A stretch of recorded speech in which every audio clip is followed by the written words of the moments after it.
Yes, yes.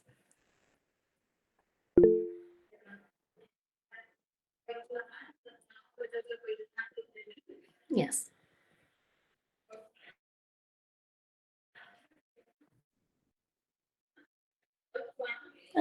Excuse me, if I would prefer, because this is a more of an interactive session, if it is possible, if the students can turn on the videos so they feel connected, we can see them, and they can ask the questions as well.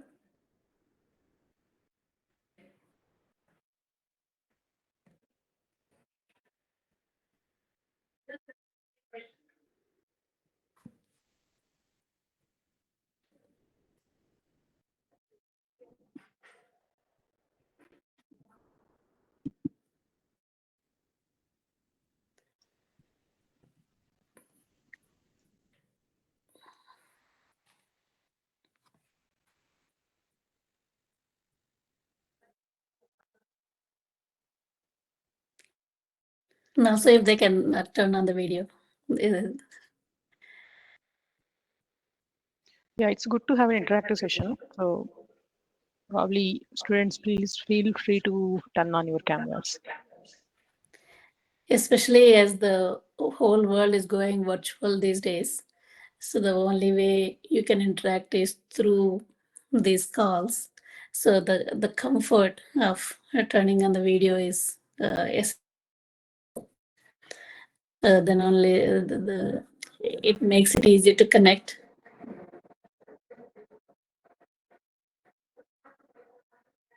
Hi, Pragati. Hello, ma'am. Hi.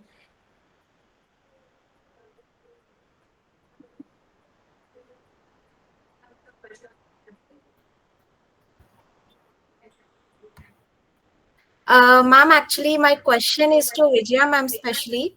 Madam, I wanted to know your opinion on the budget that is introduced recently. Like being a CA, you might be very good in numbers.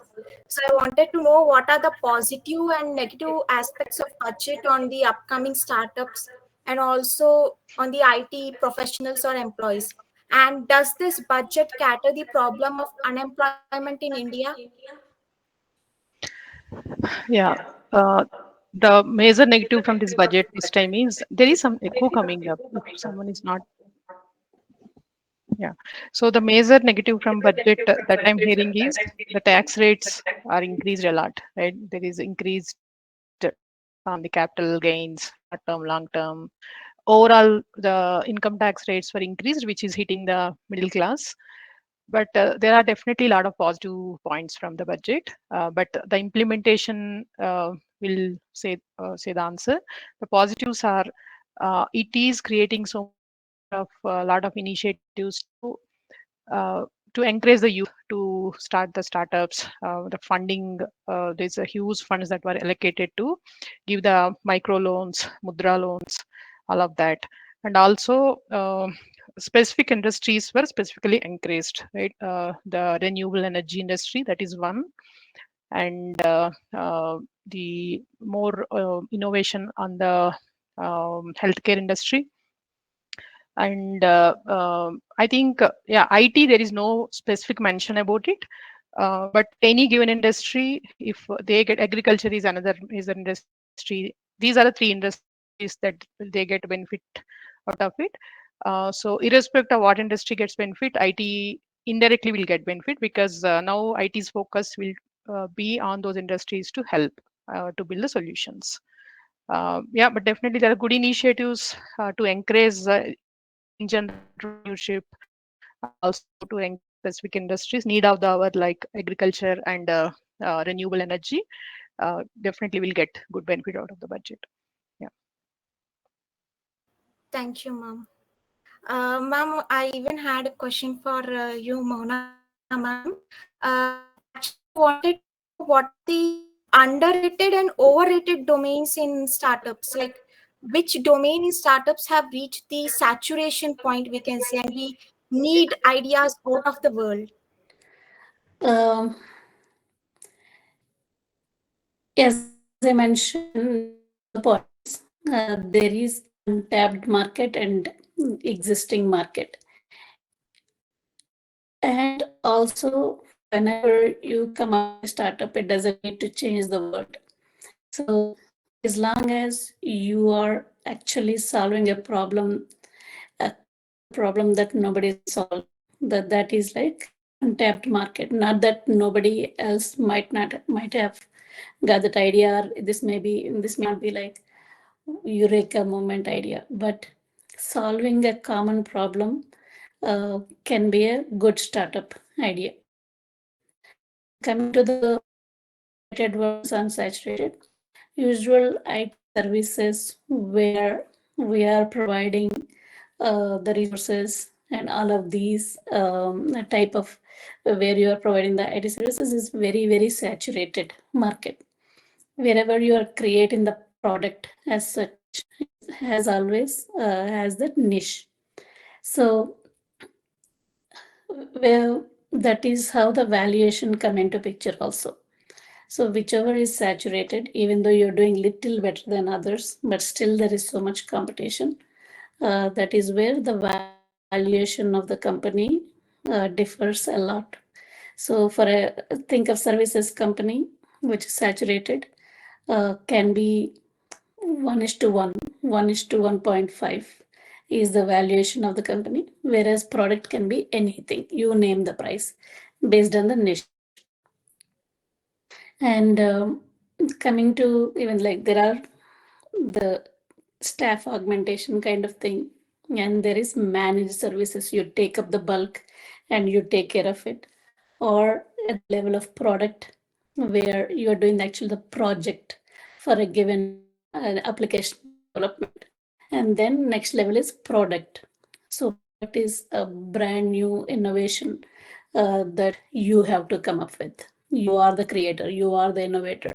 So definitely there is no saturation for that.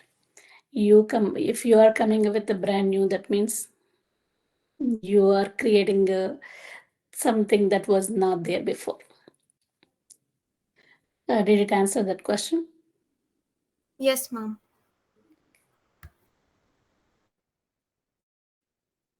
So based on the saturation, the value of the company, it's a correlation. It's proportional to that. So saturation doesn't mean that you don't need to do it, but this is, yes.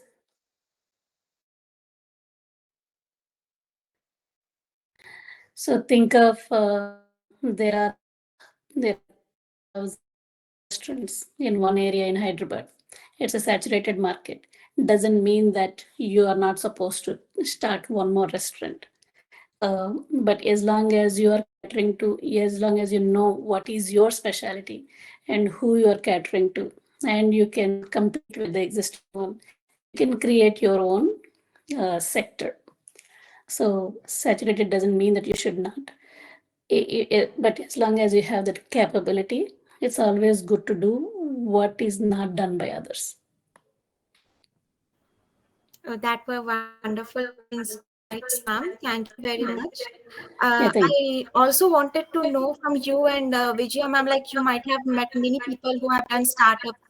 What is your opinion about taking investment from venture capitalists or angel investors, and how much do we need to give them the equity share? Yeah, I mentioned this point in the morning as well. It all depends on your confidence levels. Confidence levels are of two types, of portions. One is your idea, your passion, your capability. That is one confidence level. The other aspect is finance. So how much ever you're confident about your vision and your output, as long as you don't have money, then it demotivates you. It makes it difficult for you to survive. That's when you get into this venture capitalist thing, or even to scale. If you are catering to 100 clients now, if you have the vision of catering to 100,000 clients, then obviously for the scale you need that involvement of some funds from somewhere. So if you see Shark Tank, just to give an example, so there is no fixed thing. There are possibilities when venture capitalists can even take 50-60% of the stake, just because we are desperate to get that money. At the same time, we should not blame venture capitalists also, because they foresee your vision. They may invest in 4 or 5 different companies, but maybe one may succeed, because the other 4 will be in that 90% which failed. So it's their hard-earned money also. They are not getting it for free. So they are putting their money into your goal. So that has its advantages, because they feel it is their interest and responsibility to make you grow. And when very big venture capitalists um, invest in you, people feel, oh, why is he investing in this? That means these guys have some potential. Otherwise, those big VC does not come to. So it goes hand in hand, and also it increases that visibility for small underrated company which may not be visible otherwise. So yeah. Yeah. Thank you, ma'am. Yeah. Ma'am, would you like to give any insights on this? And the same question. Yes, ma'am. Yeah, okay. Yeah, it seems you are so interested in the startup. Good. Yeah, good luck. Yeah, it all depends on the idea and your negotiation skills, right? How can you really convince others first to buy your idea? And Mohana, I think echo is coming from your side. Can you please put on mute? Yeah, thank you. Yeah, depending on the because there are multiple ways where you can source the funds, right? Starting from banks to say some individuals who are interested to invest in you, venture capitalists. So many people. First thing is it is depending on uh, alignment with their own strategy. Am I interested to really invest in this idea? Uh, for example, if I'm really passionate in investing in artificial intelligence kind of a products, or maybe my passion is just agriculture based products, right? So I'm easy to convince me if you have a idea similar to that. And then the profit sharing, the valuation, your clarity on your conviction in your own idea, all those factors. Actually, there is no single answer to this. Depends on your idea and the other side of the other party's interest and the circumstances. Multiple factors play a role. Yeah, just to give a real-time example, we went and met one of the very good AI company. One of our known friends, both wife and husband, has been doing that AI business in healthcare, which is one of the hottest area from almost 6 years. They have a great product from 6 years in AI. So when we met them, they are purely Indian-based family. So they were about to sign contract with a guy in US for 75-25 for any business they earn in US. We were just shocked and brought some sense into them. How can they even do it? Then they said, we are good in India, but we have no opportunity to go to US. So whatever he brings in is an add-on for us, and there is no way we can bring it. So I know it is less, because at the end of the day, again, we have to support the product, we have to install, we have to do the whole thing. But is the only way we can tap the US market.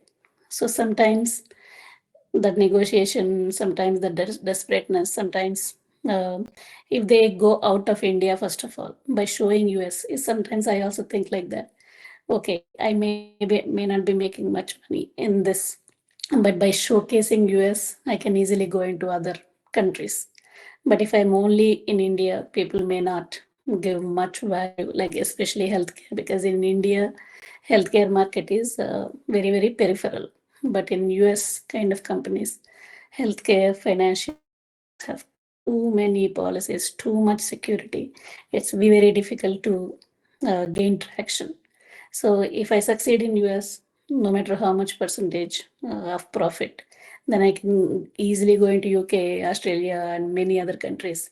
And so sometimes your thought process may make you get into that stuff. You feel bad eventually. So you have to be extremely careful about what any contract you are signing. You have to be extremely careful because contract, any paper you sign, as I mentioned, paper you must value, even though it's paper. There may be ways of getting over it, but the ethics you must follow. That is what will keep you running for a long time rather than making quick money. So you have to be extremely careful of whatever contract you are writing. It is not only for, think of a company. It can be a singer signing a contract with an agency, a model signing a contract with agency. In the beginning, we feel that's the only way we can get opportunities or making it work. But after 2 years, once you make it big, then this becomes a huge burden on us.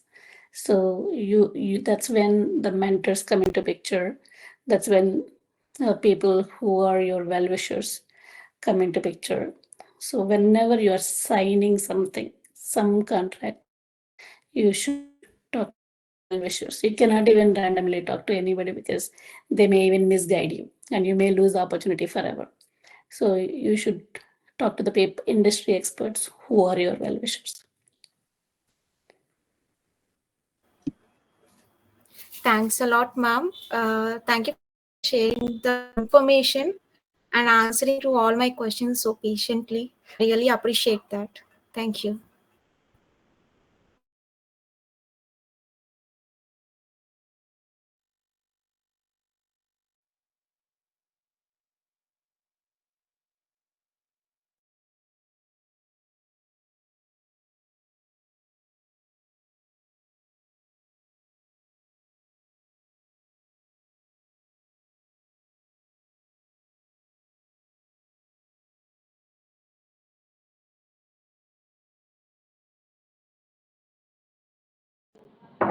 Ma'am, can I ask one question, ma'am?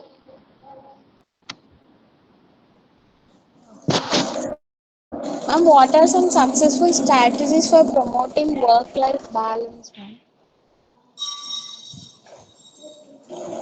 among women pursuing careers? Yeah. Can I go ahead, Vijay?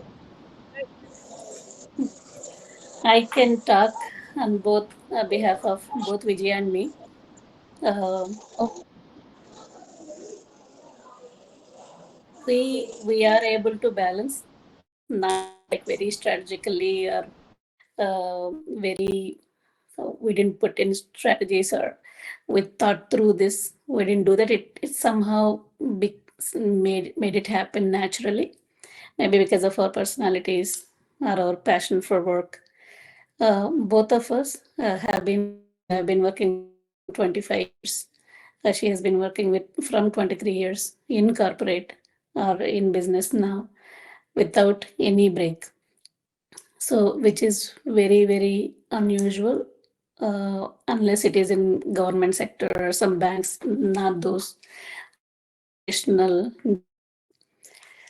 Uh, we are able to do it only because we are able to balance work and life, because it is being a woman, our satisfaction comes. Uh, one sector doesn't just satisfy us for completely. We should be happy with our work. We should be happy. The manager should be happy. Our kids have to be happy and well fed and get good marks. And so in terms of society, they're good. And our in-laws are good. Parents are good. So as women, we put a lot of um, responsibility on ourselves, and also society puts a lot of responsibility on us to balance whole thing. So the only way you can make it work is by creating the ecosystem. The way men are able to succeed, you can see many men become the CEOs or running the huge multi-million-dollar businesses easily because there is somebody who is taking care of uh, all the other aspects of life for them. So if we as a woman, if we will take care of everything, it will never work. Of course, as a woman, definitely we are able to multitask. We are able to handle multiple areas of life. But still, unless we have the support system, unless we delegate a lot of stuff, we will not be able to have consistent growth or long-term career. So that's why, as everybody knows, especially India, even compared to other countries, many smart women, smart girls, the way we see academically, they're very forward. And they are able to get actually good jobs even compared to uh, male ratio. But the ratio will drastically decline after 5 years, after 10 years, because of the other priorities. So getting a job, academically doing good is not a problem, as we can see. Getting a job is not a problem, as you can see. And when getting a job, you have to somehow, parents have to realize, and you have to realize that, oh, anyway, she is going to get married. So let's just let her pass time for these 2 years or just work somewhere just because she studied engineering. So that should not be the mindset. Especially this is the generation. Our lives are not much different, too much different compared to previous generation after marriage and after kids. There are so many support systems personally with all the services we have, all the delegation we can make. And earlier, a woman has to prepare food 3 times a day for the entire life. But that is not the case these days.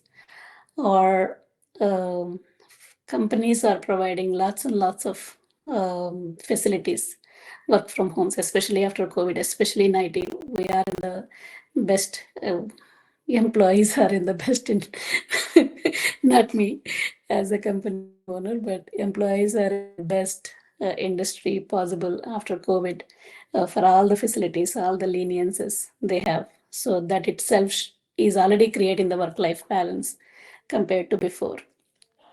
So from employee perspective also, how you have to make sure business is not impacted, but at the same time, you are balancing it.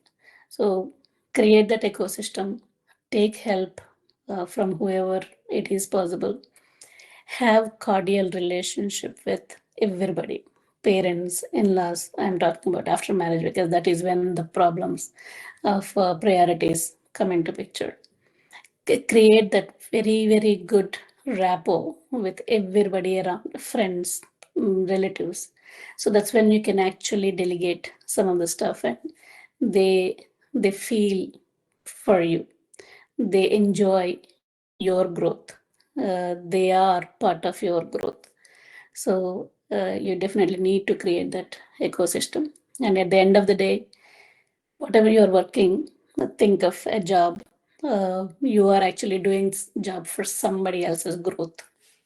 Whereas if it is affecting your own kids, that doesn't even have any meaning when your own kids are not prospering and you are doing you're putting all your effort to mm, uh, like help somebody else's goals or dreams come true. So that work-life balance is very essential. These are not like fancy words, though when we keep using it as a jargon, we just casually use it. These are very essentials, especially horrible things these days. Many behavioral issues, many differences, many unhappy situations occurring. So the work-life balance is more and more prevalent. and how you adjust with other person, how you coexist with other person, how you amicably handle any situation, how you always think in a win-win situation than in the conflicting mode of why do I have to do it? Why do you have to do it? I have the equal rights. Rights are good, but how you amicably take care of the whole thing is good. Yes.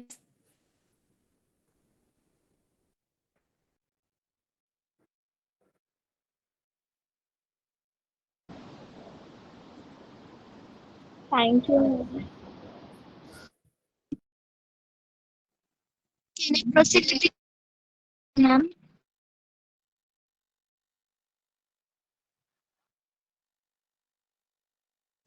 How can organizations encourage and support more women to pursue leadership positions?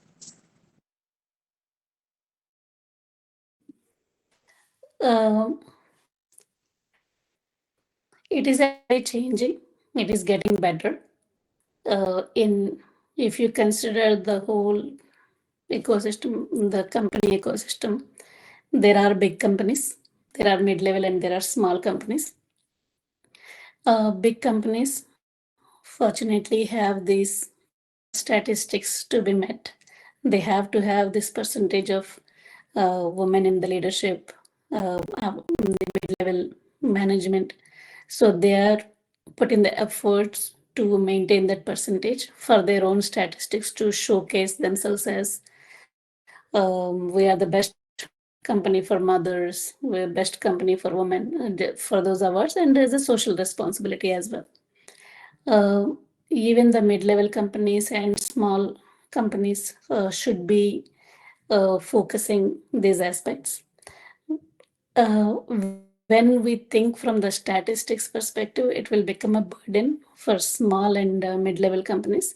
That is when it is the responsibility of the women employees as well on how we are actually bringing the best by being an employee. Then you must hire just because you need to have 30-40%.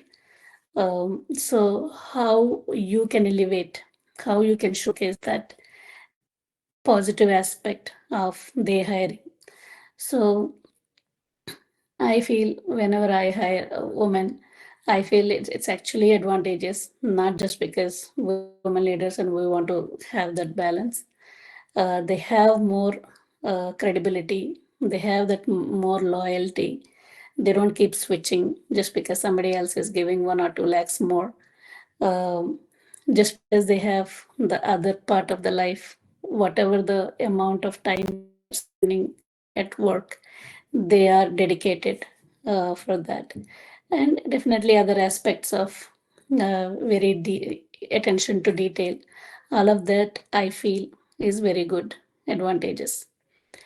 Um, yes, that's all.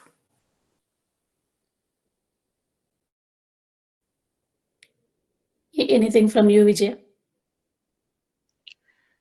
No, I think you covered most of the points.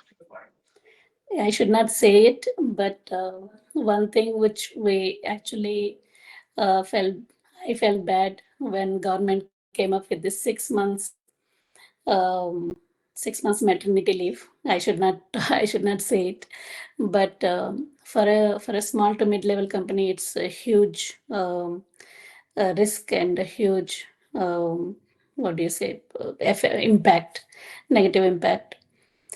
Even in US, it's only 1.5 months for many of the companies.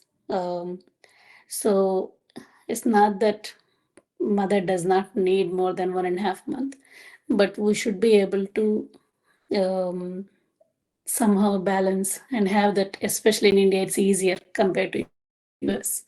In US, you don't have a choice but put them in crash kind of thing, daycares. But here you can have your parents, in-laws, or somebody who can take care of the thing. So what I always feel is only if business survives, then the employees survive. Business grows, employee grows. So that has to be the mindset all the time. So it's not like it's your responsibility. So yeah, so it has to be from both sides to make it work and have the positive impact and to grow together. Thank you, madam.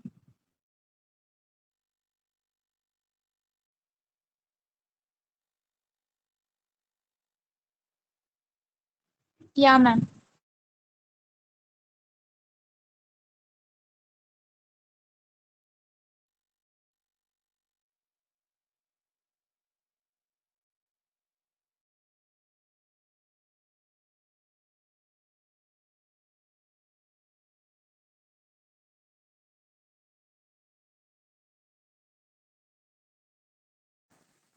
Ma'am?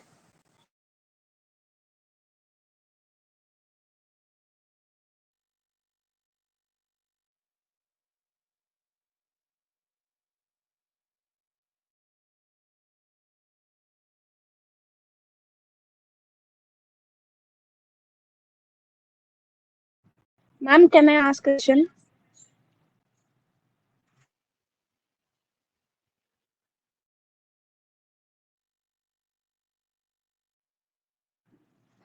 What is your advice uh, to the girls who are aiming for a high in IT career, ma'am?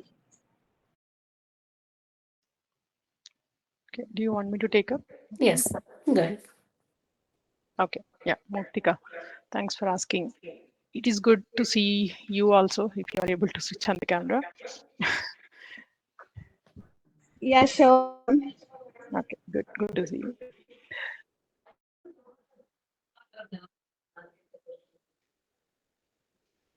Yeah.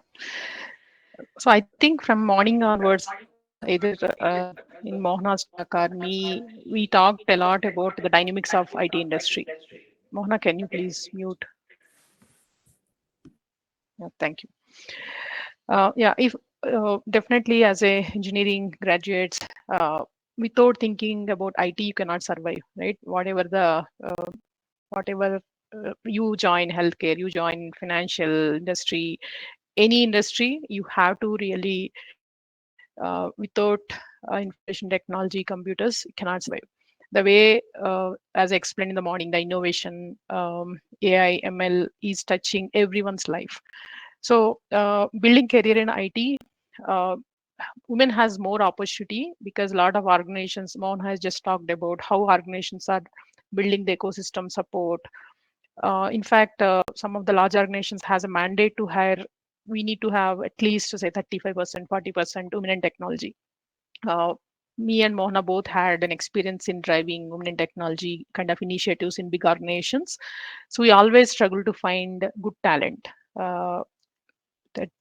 So if you really are a talented woman, you can relatively very quickly, easily can grow to the next latest. Because if I have to promote someone, if I have two equally good competent persons, male, female, as a leader, I definitely take a decision to promote women than male. That's how the organizations are thinking about to have more women in the leadership positions, right? But early stages of your career, first 5 years, you will also go through a lot of your life events like marriage, having kids, and all of that. So during that time, little difficult. Um, so definitely follow all the tips that shared by Mohna to bring that work-life balance. My only suggestions on top of what Mohna has shared is never give it up. And time management is the essential element of work-life balance. Even as a student now, you believe that you have plenty of time, but if at all you wanted to learn a course, complete some certification or something, you always feel that, oh, I don't have time, because you're not able to manage the time. Time is only 24 hours for anyone, either you or your mother or your grandmother, the time is the same. But what you want to do within that 24 hours matters. That is a differentiating factor. So if you practice time management at this point of time being a student, because it comes with the practice, it's habit, right? Habits built over a period of time. It may not come all of a sudden. The way you brush up your teeth every morning, that is how it should come naturally, the time management, right? If you are proficient in time management, definitely it brings work life balance, which helps you to invest more and more time for your career growth, learning a new skill, or maybe experimenting on some particular implementation of some code, or maybe joining a network event. You get time for any particular, that is investment for your career, right? So definitely I'm confident that more and more women are coming into the STEM technology, STEM courses, especially in India. When compared to US and other countries, India is always a great country to produce more IT talent. And as you can see, in colleges, 50% are women students take any course nowadays, right? But that numbers are reducing. Say, if I take, say, 10 software developers, usually the number is only three out of 10. And the numbers even decreases as it goes further. If I have to select one manager, it's probably 1 out of 10. Even in senior leadership positions, it's like 1 out of 20. So opportunities are there, but women are dropping somewhere sometime because of different reasons. So but if you're able to sustain that, maybe first 5 years of your life, maybe first 10 years of your life, without it's okay even if you're not doing a job for some time, it's completely okay. But you should never stop learning, right? Even if you are finding 2 hours a day, you have to spend time in building some coding skills or maybe attending some course. Never give up. That's the only solution where you continue to grow. Yeah, thank you. Thank you, ma'am. Yeah, just to add one point, yeah, you've covered most of it. The way is Vijaya ma'am mentioned, you have to somehow survive that first 10 years or till you have kids, because if you do not come back to workforce right after kids, you will never, or very very rarely you will come. But that is when the leadership roles begin. So if you have to be in the leadership role 12 years, 10 years, 12 years, 15 years, that is when you will be in that senior leader role. So do not, I am just reiterating what she mentioned in different wordings, but we mean the same. Do not treat this first 5 years as very lightly or for time pass. If you start earning and maybe in 2-3 years, or by the time you have kids, sorry, we are still in the old traditional ways of marriage and kids, but things are changing these days. But we're still talking in those lines. By the time you are married, by the time you have kids, if you're still earning that, like let's say 25,000 around that, then if you have to have the ecosystem, if you have to have a servant taking care of you or your in-laws taking care of the kids, then they don't feel much value out of they getting out of their way to help you for you to go and earn 25,000. So if the people around you have to help you to sustain in that time when you need them, they should see the value of you working. That comes from two ways: your real passion for work, or the amount of money you are earning.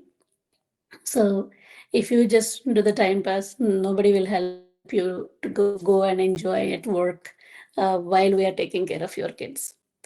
Uh, just to give my personal family setting, my husband had been in like very well established businesses and all, and I was doing this New York job, getting up at 5:30 in the morning, going out of home for almost 8 to 10 hours. Maybe once or twice people asked, why do you have to work that hard when you're already well established, financially established? But never ever in last 23 years anybody asked, because they see my passion, my love for working, love for learning. So people should see the value of you going out, uh, either in terms of your passion, either in terms of your commitment and devotion, and obviously the money you're earning, then everything will fall into place. So because we have this luxury of quitting the jobs in India and then being at home, which I never say it's a negative thing. It's good. Staying at home, taking care of the people, kids. This is all good as long as you yourself don't feel bad down the line 30 years later saying that, oh, I was an engineer, but I was not able to do because of you. Don't start complaining after 20, 30 years. In US, people don't have a choice because of the financial dependencies and the level of expenses they have. Everybody has to work, even if you have 3, 4 kids. So when you don't have a choice, you will look for alternatives. You will look for uh, the things that you can depend on. So think along those lines, and it's good to take breaks. Um, because that's when you can actually enjoy that marriage, enjoy that motherhood, but always think about how you can come back, and that is only you can be in the leadership roles.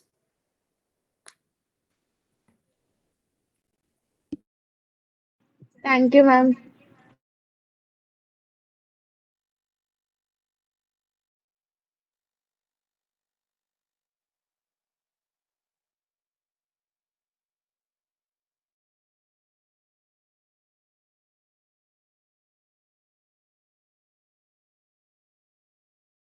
Any questions about innovation for Vijay?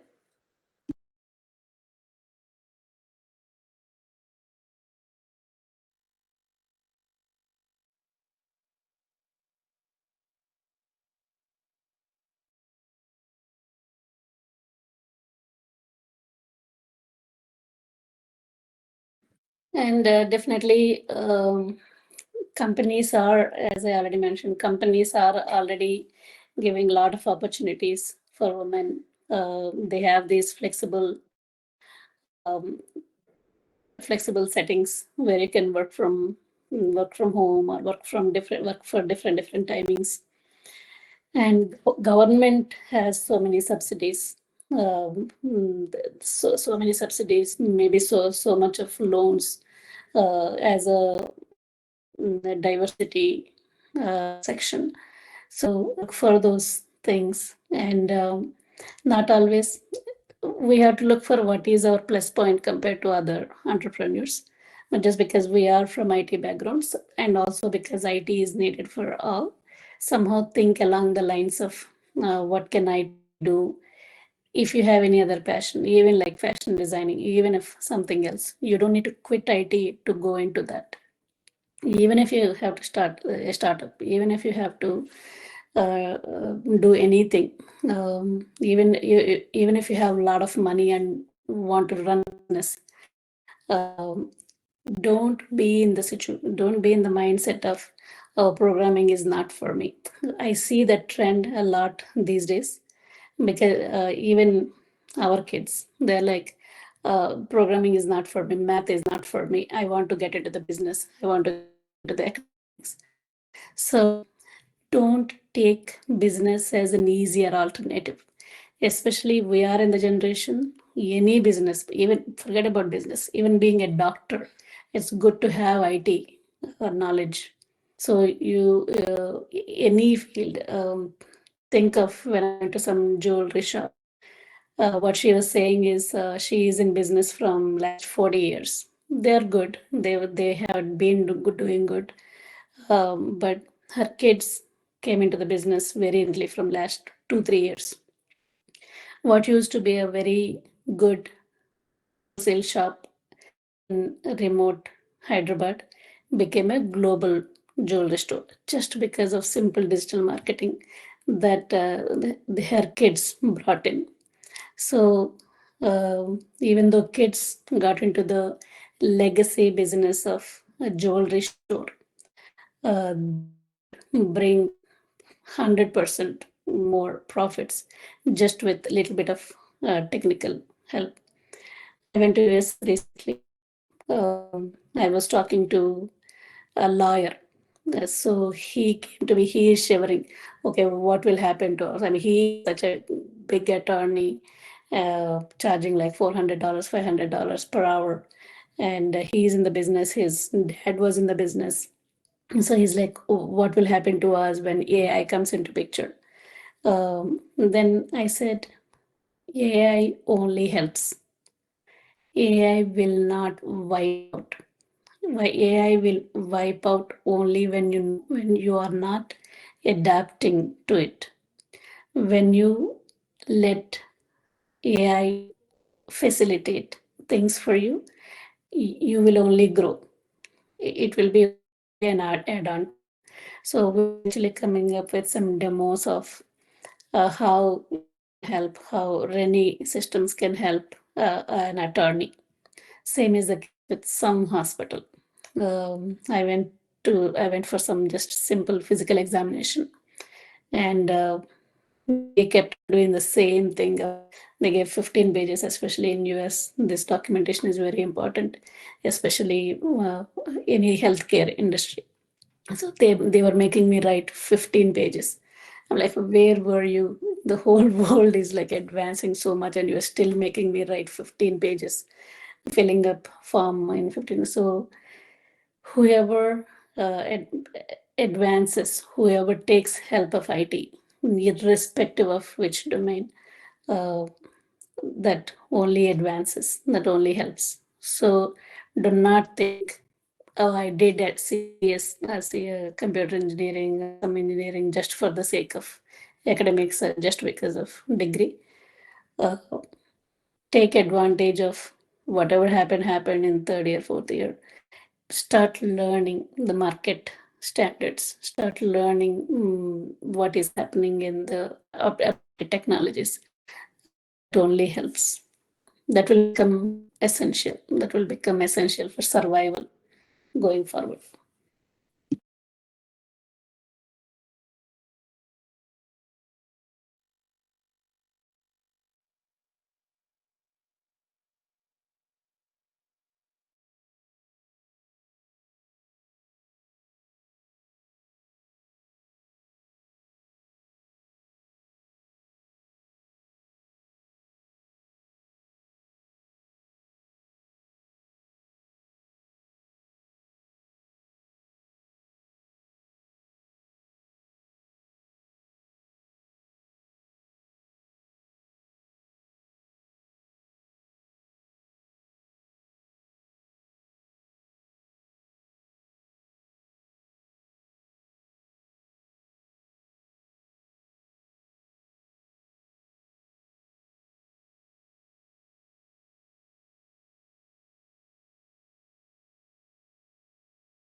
Yeah, maybe I can start, Mona, because we had a very good discussion on this topic.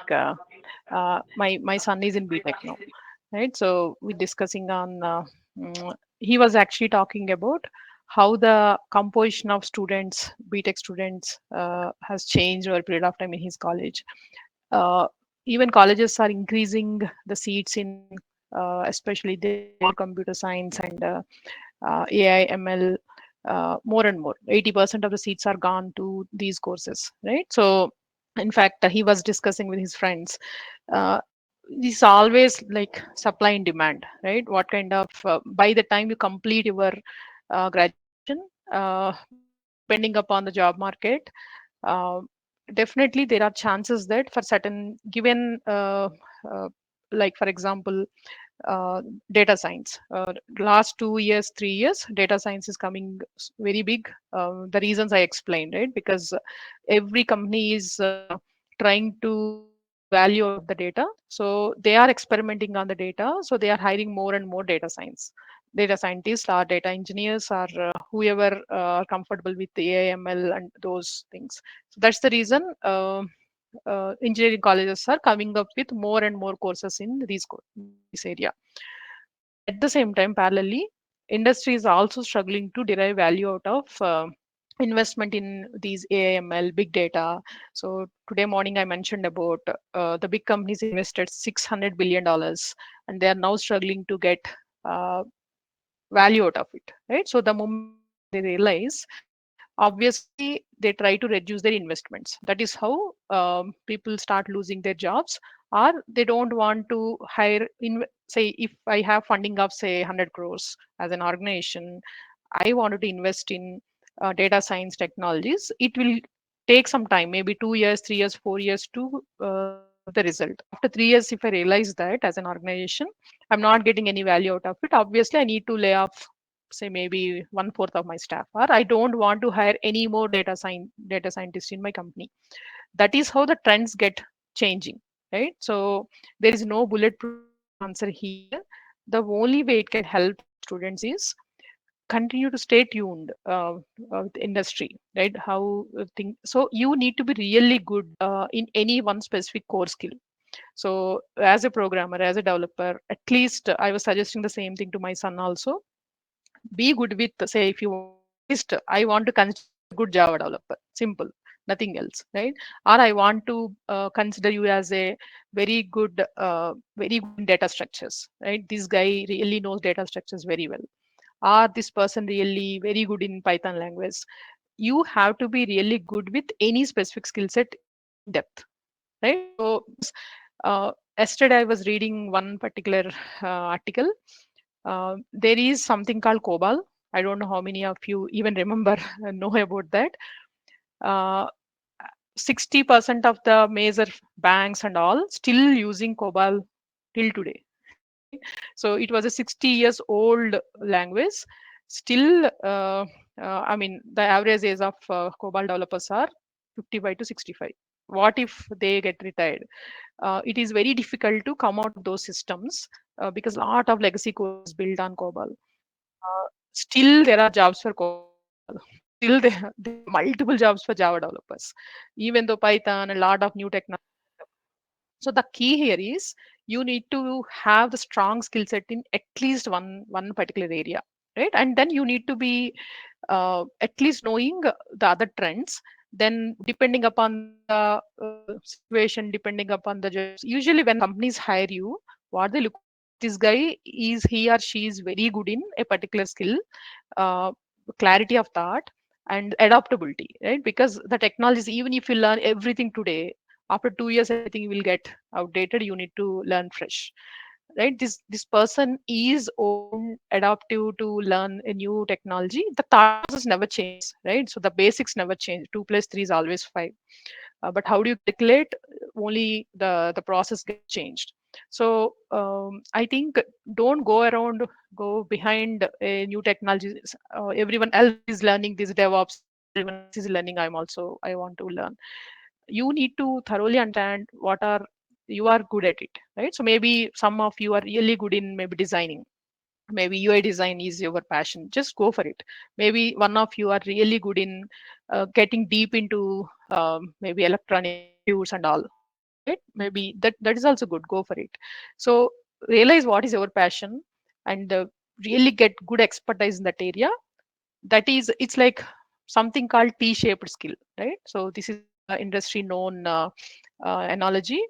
uh, T is like this, right? So you have to be very in depth in one particular skill set, and you have to be a generalist, meaning, oh, maybe if needed, I can actually talk at least a bit about finance, at least a bit about marketing.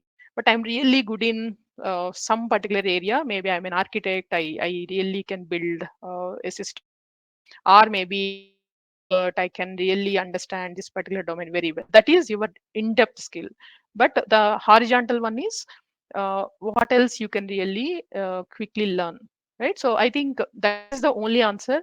Even if you learn something today, even your colleges build curriculum based upon the current market trend, after 3 years, 4 years can go redundant. Hope this helps. Yeah, Mohana, you may add anything else.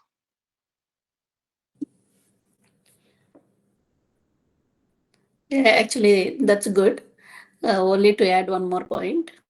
They going to ECE. Maybe this is the same trend we had 25 years ago. Unfortunately, it came again. So we used to think we'll just do one degree. ECE is good. So we will have the choice of both ECE and computer science by the time we come out after 4 years. So uh, 4 years is lots and lots of time, but unfortunately, 90% of the people have no clue, even though they have more than 60%. They don't have any skill or talent that can be useful for a job after 4 years of degree. So that is not good. And one good thing about software is anybody can adapt. So that's why whatever degree, mechanical, EC, right, whichever degree it is, you are able to do some course and able to get a job either through referral or somewhere, somehow you are able to land in a software job. That's the power of software, not you. Anybody can quickly learn. They may not need 4 year degree to get a mediocre job. But definitely there is a difference between a proper guy who learned thoroughly for 4 years versus doing a course and joining. So whatever are the gone days were good. We learned something and we can use it for years and years. But now that will rapidly change every month, every 6 months, every quarter, every year. So as Vijaya said, you should have core skills and you have to have open to learning and teamwork. At the end of the day, again, you have to have jobs, and people will like to work with people who are cordial to work with and who has that mental capacity to learn. So that analytical skills is what is needed for any engineering or anything, any um, job you're going, any job or anything in life, so that you'll adapt to new things and and you have to be on top of market trends to so that it will not wipe you out. So education is only one thing. The degree you do is one thing, but how to be relevant for the market is one thing that you have to keep on grooming yourself, unlike before. Earlier, you're a Java developer, you survive for 20 years, for 30 years. But now we don't know. Possible you can survive for some, but again, you don't need to be keep on changing and thinking that something will come. 1.5 years ago, almost 3 years ago, I started a practice assuming that that will be the one and it will wipe out entire Java, entire .NET. That's what my mindset was. I thought the whole thing will be replaced by no code, low code, but it didn't happen. So sometimes we may assume that world will move too drastically, but it is not that easy to change. But definitely at the same time, you have to be like kind of prevention measures and how to be relevant. You have to make yourself relevant and be loyal and dedicated, put your efforts in the job you are in. Then, if something changes, they will allow you to groom yourself to the new technology that they're moving to, rather than firing you and hiring somebody, some brand new guy. So that is easier than you learning and taking the new courses to make relevant. Think of you're a great Java developer and you're working somewhere. and they come up with some Python, some data sciences. They give you time. They prefer you learning over a guy who did the course outside and coming in. So put yourself to be relevant. Uh, be in that top. So even if they lay off the entire departments and the companies, then we don't know. But be in that top percentage so that you will have the job security. I'm talking about from the job perspective, and keep yourself learning newer stuff all the time, and have that analytical skills that is needed for you to be sharp.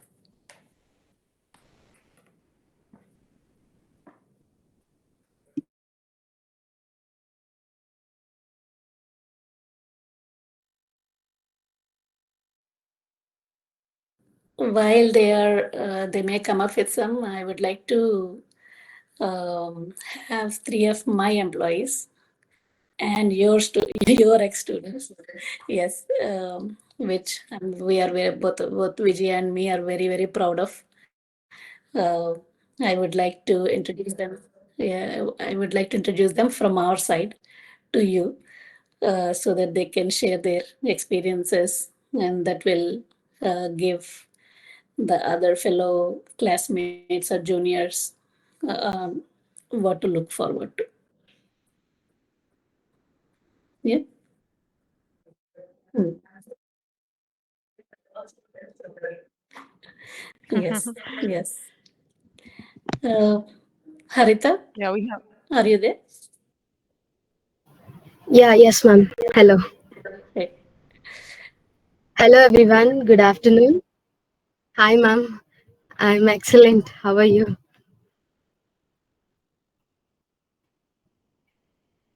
Yeah, my name is Harita.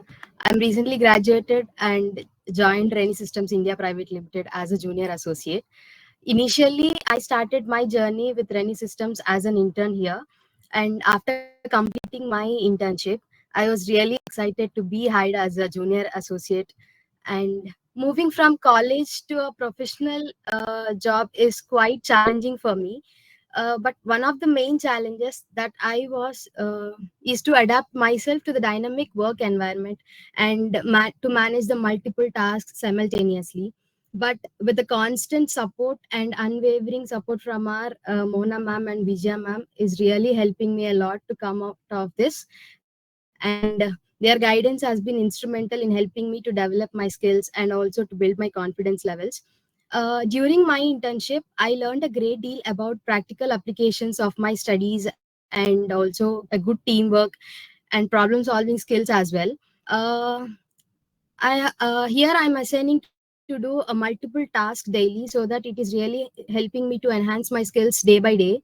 And I'm here to learn continuously, getting better opportunities to prove myself. I'm very grateful to Mona ma'am and Vijay ma'am for this unwavering support and mentorship. And also, I'd like to take this opportunity to express my heartfelt gratitude to our head of the department, Sarita ma'am, and also our director, sir, for believing in our potential and giving us this opportunity to come out of our college and do internship here.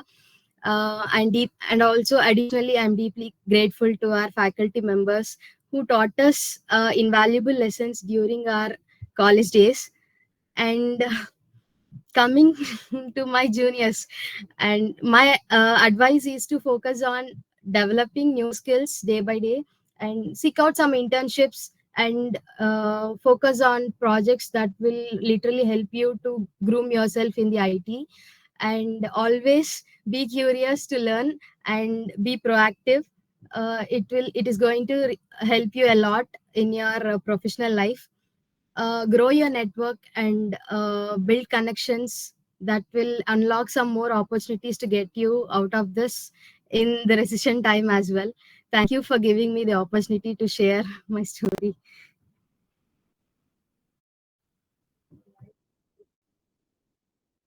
Thank you, ma'am.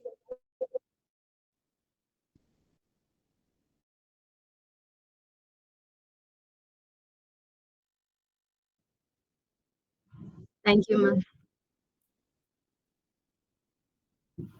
Thank you, ma'am. I was really so happy today to connect you with virtually like this. Thank you for the opportunity.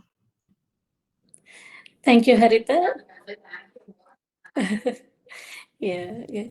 No, it's our pleasure. The way they got groomed from where they were to where they are right now. Especially people from tier two town cities, they have that potential. All it needs is a little bit of grooming.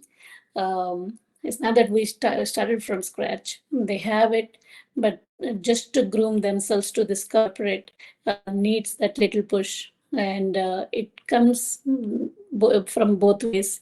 So they are dedicated, they put in their effort, and definitely the mentorship from another senior Alpana that actually helped. Alpana, Ravina, it actually helped.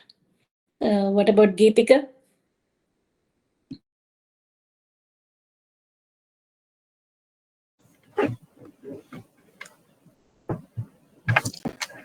Good afternoon, everyone. Good afternoon, ma'am. I'm Geetika. I recently graduated from our university, Sri Padmavati Mahila Visvavidyalayam. Currently, I'm working as junior associate at Training Systems. Firstly, I would like to take a moment to express my heartfelt gratitude to our HOD Sarita ma'am and our CEO Mohana ma'am for giving this incredible opportunity. Uh, as Haita said earlier, I have done an internship here, and with our team support we have learned a lot. Initially it was very new, we are new to this culture and we are new to this office life, but with their support we have learned a lot.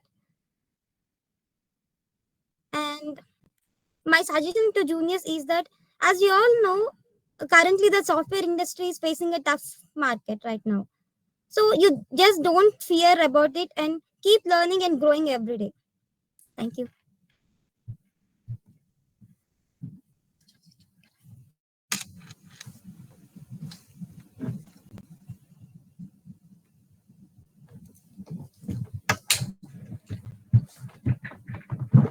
Thank you, Geetika. Likita? Yeah,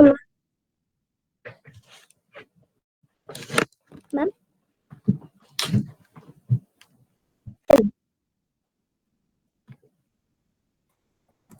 Ma'am, I couldn't hear you.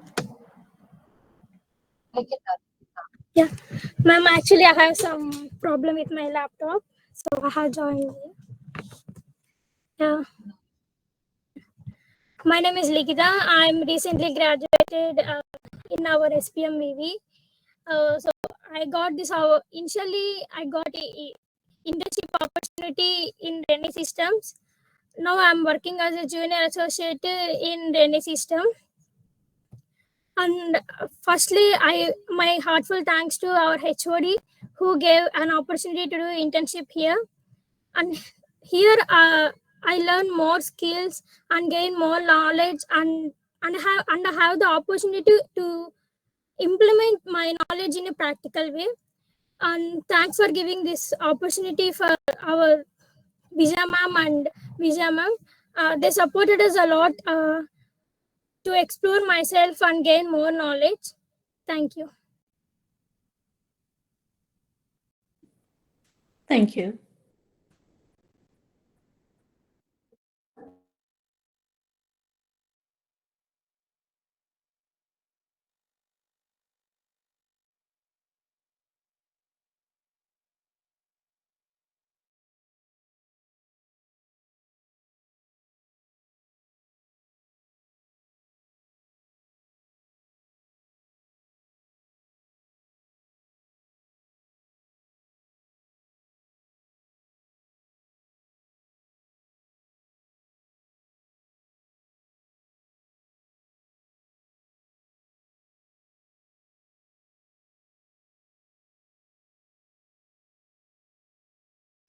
Yeah, thank you. Yeah. Thank you, Sarita. It's our pleasure. And all the best, everyone.